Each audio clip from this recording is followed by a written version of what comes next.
Tonight's film was loosely based off of a bear that died after ingesting cocaine that was dumped from an airplane. I can't make this stuff up, guys. This is an actual thing that happened. Welcome to this episode of Blood and Brews. So, if you haven't guessed, tonight's flick was Cocaine Bear. A lot of cocaine was lost. I need you to go and get it. No, don't eat that. Let's see what kind of effect that has on it. The bear. It did cocaine. A bear did cocaine. Apex predator. I didn't think of it quite as a horror flick. There were some jump scares, but I don't know, it teetered on that line. Bear, Rita! What's wrong with that bear? And don't ever come down! It was rated R, which was a positive. It was 1 hour and 35 minutes. Starring Ray Liotta, Kerry Russell, Brooklyn Prince, O'Shea Jackson Jr., Ice Cube's son, and also had a comedian in there named Scott Seiss. I don't know if I'm pronouncing that correctly, but that's one of the reasons why I saw it, was because I think he's super funny.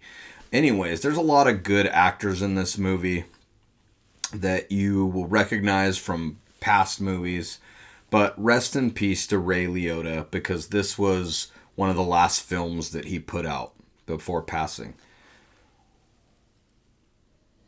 Okay, the basic gist of the movie is some drug smugglers end up having to throw some bags of cocaine out the airplane because the airplane's going down. And so they throw it out into this forest. A big black bear, an American black bear, gets a hold of these bags of cocaine, and well, I'm gonna leave it at that.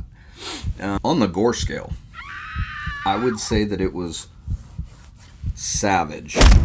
It wasn't like over the top. I felt like, for limbs and stuff being ripped off of bodies, it looked pretty good. You could tell that the bear itself was CGI, but I thought they did a decent job at it. Because it was in a well-lit, foresty type of wooded area throughout the film, and it looked good, I thought, you could tell that it's CGI, but they did a good job for what it was. What would I score this film 1 to 10, you ask? I think that I would probably score it about a 6, just basically because of the fact that it was, funny, it had me laughing, it was entertaining enough.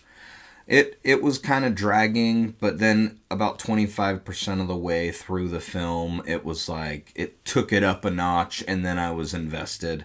And I thought it was a decent flick. Would I go see it in the theater again? Probably not.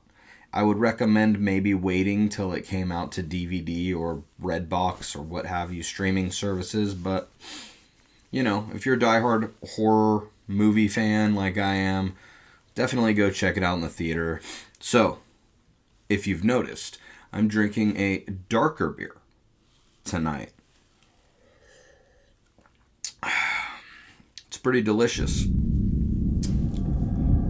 Tonight's beer is a chocolate nitro stout from Rogue Ales with a 5.8% alcohol by volume.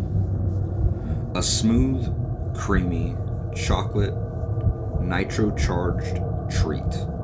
More of a creamy beverage than a beer. Nice and different. I score this beer a 3 out of 5. I usually like a little bit more heft to my stouts. So overall, this movie was fun. It was over the top, cheesy, campy, whatever you want to call it, set in the 80s. It was a fun time. I enjoyed the movie. I would wait for it to come out to DVD, but, you know, that's up to you. Alright, thank you for watching this episode of Blood and Brews. I appreciate everyone who watches and subscribes and all that jazz. Make sure you comment if you've seen the movie or if you're planning on it, and let me know what you think. Have a good night.